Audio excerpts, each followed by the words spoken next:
last August when Wayne Carson and his wife Michelle heard someone calling Wayne's name out front of their home on Okanagan Lake. He went out to see what was happening, and he found several people calling out toward the lake for someone apparently lost or missing. Two young girls, 11 and 13 years old, who had ventured out onto the lake in a blow-up kayak, were overdue and nowhere in sight. They were visiting from Virginia, and now instead of hazards such as riptides and sharks, this lake seemed like a big cold bathtub with few hazards. They would soon find out that the cold water is one of the most serious hazards. The family had been searching the shoreline thinking, like the ocean, that objects would be drawn toward shore.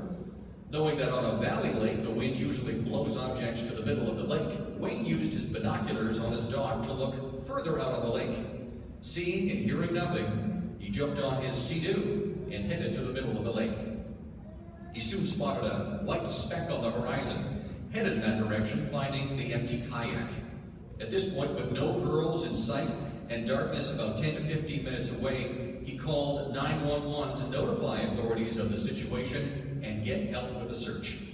Having been the local fire chief for 20 years, Wayne knew that help was not going to arrive until after dark, with the closest rescue vessel being the Vernon RCMP boat, and that was 20 to 30 minutes away. The girls' mom, aunt, and grandpa arrived in a boat. When they saw the empty kayak, they knew what it represented. Wayne asked the mother if the girls were wearing life jackets, and he felt a sense of hope when she replied that they did have life jackets on and that one of the girls was a strong swimmer. Dividing the lake into pie-shaped search zones, Wayne started with where he would expect the girls to try to swim ashore. As he began to search the second zone, he spotted what looked like a little arm. He headed in that direction, but as there were choppy waves with half-meter swells and limited light, it was very difficult to keep them in sight. Wayne soon found two very cold and exhausted girls still about 350 meters from land. He pulled them aboard the Sea-Doo and began to head for shore, but was soon met by the family members, who then took the girls onto their boat and headed for shore. There they were met by the ambulance, treated for hypothermia, and allowed to go home.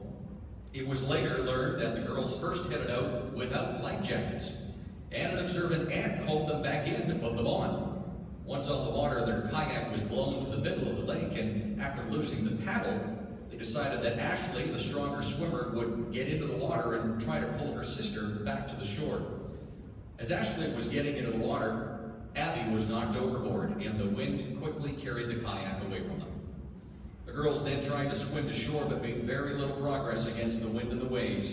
They quickly became exhausted, cold, stopped moving, and just held on to one another, praying for rescue. They believed that Wayne was sent to save them, and later told reporters he was their jet ski Jesus.